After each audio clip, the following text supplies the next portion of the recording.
한 가지만 여쭤보겠습니다. 2027년부터 코인으로 번 돈 어떻게 세금을 내야 되는지가 정확한 기준 알고 계신가요? 모르는 게 당연합니다.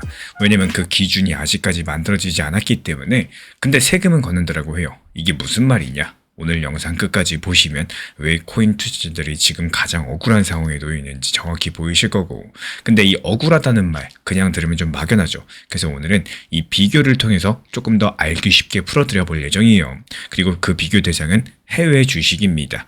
해외 주식 투자자도 세금 내죠. 같은 금융 투자고요. 똑같이 번 돈에 대해서 세금이 붙습니다. 그런데 자세히 들여다보시면요, 해외 주식이랑 코인은 비슷한 것 같지만 완전히 다릅니다. 그리고 여기서 크게 4가지 정도 차이가 있습니다. 이걸 하나씩 보시면은 왜 코인 투자자만 호구가 되는지 정답이 나오실 겁니다.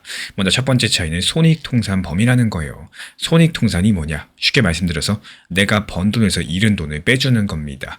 해외 주식 투자자는 미국 주식에서 1억을 벌고요. 또 일본 주식에서 5천만 원을 잃었다라고 가정을 해볼게요.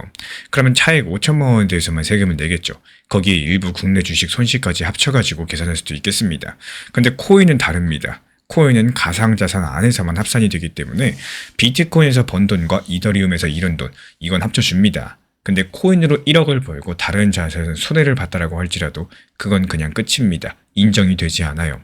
같은 투자인데 왜 우리는 손실을 인정해주지 않느냐? 이게 첫 번째 억울함입니다. 근데 진짜 황당한 건 두 번째부터예요. 두 번째 차이는 소득 분류입니다. 세금을 매길 때 이게 어떤 소득이냐부터 정해야 되기 때문에 해외 주식은 양도소득으로 분류가 되고, 양도소득이 뭐냐면은 자산을 사가지고 비싸게 팔았을 때 생기는 차익에 매기는 세금입니다. 이 체계 자체가 명확합니다. 근데 코인은 기타 소득으로 분류가 되죠. 기타 소득이 무엇이냐? 말 그대로 이것저것 기타 등등에 들어가는 소득이고, 여기까지는 그러려니 할 수 있는데 문제는 따로 있습니다. 에어드랍이나 스테이킹으로 받은 코인들 세금을 어떻게 매기냐? 지금까지 공개된 자료만 보면 명확한 기준이 아직까지 없습니다. 받은 시점의 가격으로 계산을 할 건지, 판 시점의 가격으로 계산을 할 건지, 이런 기본적인 것조차도 정리가 안 돼 있기 때문에 세금은 걷겠다고 하는데 기준 없는 상황들, 이게 바로 두 번째 차이라고 볼 수가 있겠습니다. 그래서 여기까지 들어보시면은 아니 그래도 알아서 잘 처리해 주겠지 이렇게 생각하실 수 있겠는데요. 그리고 세 번째 차이를 들어보신다면은 그 기대도 무너지게 되실 겁니다. 세 번째는 바로 신고 인프라예요. 해외 주식은 증권사가 전부 다 해주죠. 매수가, 매도가, 환율, 수수료 이런 거 전부 다 자동으로 집계해가지고 세금 신고까지도 대행해줍니다. 투자자는 그냥 사인만 하면 됩니다. 근데 코인은 어떨까요? 거래소가 하나면 그나마 다행이에요. 근데 거래소가 하나만 쓰는 분들 거의 없죠. 뭐 업비트도 사용하시고 빗썸도 쓰고 해외 거래소도 쓰고 이렇게 전부 다 쓰면 4-5개는 기본입니다. 이걸 누가 전부 다 합산을 하냐? 납세자 본인이 직접 합산해야 됩니다. 매수 시점 가격대, 매도 시점 가격대, 송금 수수료, 거래소 간의 이동 기록들 전부 다 직접 모아서 계산을 해야 되다 보니까, 그러다가 만약에 실수라도 하면 탈세로 엮일 수가 있습니다. 좀 해석이 갈릴 수 있는 부분일 수 있겠는데요. 적어도 지금 현재 시점에서는 실수랑 고의를 구분해주는 명확한 가이드라인이 보이지가 않기 때문에 내가 세금 내려고 했는데 그러다가 처벌받을 수 있는 구조가 바로 이 세 번째라고 볼 수가 있습니다. 근데 여기서 중요한 건요, 진짜 소름 돋는 거는 이 네 번째부터라는 건데요. 네 번째 차이는 제도 성숙도예요. 해외 주식 양도소득세는 2013년부터 시행이 됐습니다. 벌써 13년이 넘었는데 그동안 수많은 사례가 쌓이고 법원 판례도 나오고 국세청 유권 해석도 정리가 됐습니다. 시장의 투자자가 이런 경우에 어떻게 되나요? 이렇게 물어봤을 때 답이 다 나와 있습니다. 근데 코인은 2027년 시행이죠. 지금 시점에서 봤을 때 판례 자체가 없기 때문에 유권 해석이요, 당연히 없겠죠. 국세청도요, 2028년 신고를 준비 중이라는 입장만 발표한 상황이기 때문에 쉽게 말씀드려가지고 시험 보는 날은 정해져 있는데 시험 범위는 알려주지 않았다는 사실입니다. 수익 날 때 똑같이 걷어가면서 시장 제도는 절반도 갖춰지지 않은 상태에서 시행하겠다. 이게 지금 대한민국의 현실이고 구조가 정해지고 있는 상황이고, 우리 코인 투자자들만 진짜 억울해하는 핵심 중의 핵심이라고 볼 수가 있겠습니다. 그러면 여기서 한 발만 더 들어가 보겠습니다. 실제로 거래한다고 가정해봤을 때 어떻게 될 수 있을지 거래소 3개 쓴다고 해볼게요. 업비트에서 비트코인을 산다. 그걸 바이낸스로 보내서 알트코인을 산다. 그 알트코인을 빗썸에 다시 들여와서 판다. 이 한 번의 거래에서 직접 추적해야 될 정보가 과연 몇 개나 될까요?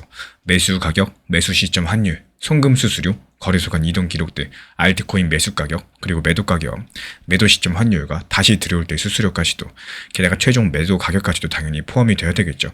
이 거래 한번 하는데 추적할 만한 정보가 10개 가까이가 됩니다. 이걸 1년 동안 수백 번, 수천 번 한 사람이 어떻게 전부 정리할 수 있을까요? 그리고 만약에 한 군데서 숫자가 안 맞으면 어떻게 될까요? 고의가 아닐지라도 신고 누락으로 처리되겠죠. 이 시스템 자체가 이렇게 짜여 있다는 게 정말 심각한 문제라는 겁니다. 그러면 내가 어떻게 해야 되느냐? 결론으로 들어가 보겠습니다. 지금 시점에서 가장 가능성이 높은 시나리오는 바로 이겁니다. 국민의힘 입장에서 코인 과세 재검토 입장을 냈고 더불어민주당 측에서 아직까지 공식 입장을 내지 않은 상태입니다. 근데 2026년 들어가지고 이 형평성 문제가 본격적으로 수면 위로 올라오게 된다. 그렇다면 한 번 더 유예될 가능성이 높아 보이고 그렇게 보는 근거는 총 2가지입니다. 먼저 첫 번째, 코인 과세는 이미 2번이나 유예된 전례가 있어요.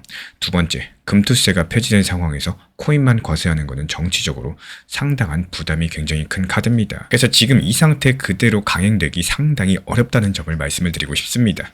게다가 코인 과세는 해외 주식과 비교했을 때 손익통산, 소득분류, 신고 인프라, 제도 성숙도 이 4가지 모두에서 불리하게 짜여있죠. 기준도 없는 상태에서 세금부터 걷겠다는 구조이기 때문에 최소한 인프라부터 갖추고 사회적 합의 이후에 시행하는 게 맞다라고 봅니다. 그래서 결국은 2년 유예, 제도 정비 이 2가지가 함께 가야 된다라는 거고 다음 영상에서는 이 질문 하나 짚어드려 보도록 하겠습니다. 만약에 지금부터 코인 과세에 대비한다면 과연 무엇부터 정리해두는 게 가장 안전할지 다음 영상 기대해 주시기 바라고요. 그리고 스쳐 지나간 이 수십 퍼센트, 수백 퍼센트 수익은요. 결국에 내가 매도를 못하면은 스쳐 지나간 기억에 가깝다 이렇게 보시면 되겠습니다. 더 상승할 거야 이런 생각 때문에 계속 매도 타이밍을 놓치고 스스로 목표 타점을 높게 잡다 보면요. 정작 중요한 수익 실현, 나에게 도움이 될 수 있는 매매 방법들을 놓치는 경우들이 생긴다라는 점들인데요. 정말 중요하지만 결국에는 팔아야 내 돈이라는 거 이런 것들을 꼭 기억하셔야 되는 시장이라는 거고 지난번에 상승했을 때 못 팔았다 뭐 이런 생각들이 오히려 내 발목을 잡는 매매 습관들을 키우면 안 되겠습니다. 풀도 그렇고 알트도 그렇고 마찬가지요. 이렇게 정보방에서 목표 타점에 대해서 비중 조절하면서 같이 안내드리고 있는 이유 결국에는 팔아야지 내 돈이라는 것들 중요하게 생각할 뿐만 아니라 계속해서 들여다보고 눈치 보기 매매를 하다 보면은 대부분 팔지 못하고 이렇게 후회하는 경우가 많이 생기기 때문입니다. 단 5%, 10%라도 좋으니까요. 수익 실현과 익절을 목표로서 생각하는 게 정말 중요하다라는 말씀을 드리고 싶습니다. 이렇게 리플 XRP도 4,850원 고점일 때 정확하게 매도하고 나오면서 도움을 드리고 있기 때문에 구독과 좋아요만 눌러주시고 현재 보이는 번호로 문자 신청 남겨주시면 입장 안내 도움드리도록 하겠습니다. 오늘 영상도 끝까지 함께 해주셔서 정말로 감사드립니다. 우리 구독자분들에게 코인신사 채널은요 단순한 투자 채널이 아닙니다. 때로는 아들처럼, 때로는 형이나 오빠처럼, 또 때로는 냉정한 전문가로서 그렇게 곁에 있고 싶습니다. 누군가의 아들은 이렇게 말합니다. 괜찮아요. 아직 기회 있어요. 또 누군가의 심리 트레이너는 이렇게 말을 하죠. 지금 흔들리시면 안 됩니다. 이런 타이밍엔 반드시 버티셔야 됩니다. 그리고 때로는 악재가 시작됐기 때문에 지금은 비중 조절할 타이밍입니다. 이렇게 말을 합니다. 그리고 또 누군가의 전문가로서 이 구간은 분명히 좋은 타점이 될 것입니다. 이런 말씀도 드릴 수가 있겠죠. 그렇게 저는 매 순간마다 시장을 바라보고 있습니다. 이 시장이라는 건 늘 변화를 하고요. 감정은 그것보다 훨씬 더 빠르게 흔들릴 겁니다. 하지만 그때마다 우리 코인신사 채널은 밤새 차트 지켜보면서 누군가의 불안이 덜어지기를 또 누군가의 손실이 멈추길 바라면서 그 마음을 담아서 한 줄 한 줄 브리핑을 시작합니다. 이 투자라는 건 숫자 싸움이 아니라요. 마음 싸움이고 그 심리가 전부인 영역입니다. 이 시장에서 끝까지 버틸 수 있는 힘 그거는 정보보다 함께 가는 사람에게서 나와요. 우리 구독자분들이요. 절대로 혼자가 아니라는 거를 이 목소리로서 꼭 전해드리고 싶습니다. 오늘도 우리 구독자분들 곁에서 가족처럼 함께 걷는 동반자 코인신사 채널이었습니다. 제가 안내해드리고 있는 코인신사 채널 멤버십 전용방에 대해서 짧게 설명드려 보도록 하겠습니다. 리플, 암호화폐 시장에 대한 중요한 이슈, 그리고 브리핑이나 시장의 흐름에 대한 전문적인 분석 내용 설명과 함께 차트상의 기술적 분석, 온체인 지표와 투자 심리에 대한 내용들을 같이 안내 도움드리고 있고 가장 중요한 투자 심리를 컨트롤하기 위해서 포트폴리오의 구성에 대한 노하우, 투자 심리 컨트롤에 대한 내용도 같이 안내드리고 있습니다. 코인신사 스터디 멤버십 가입하신 분들께서는 아래 번호 혹은 신청 링크 통해서 남겨주시면 제가 연락드리고 있고 안내 설명과 함께 신사 채널 리플 전용 멤버십 방에도 입장 안내 설명드리고 있습니다.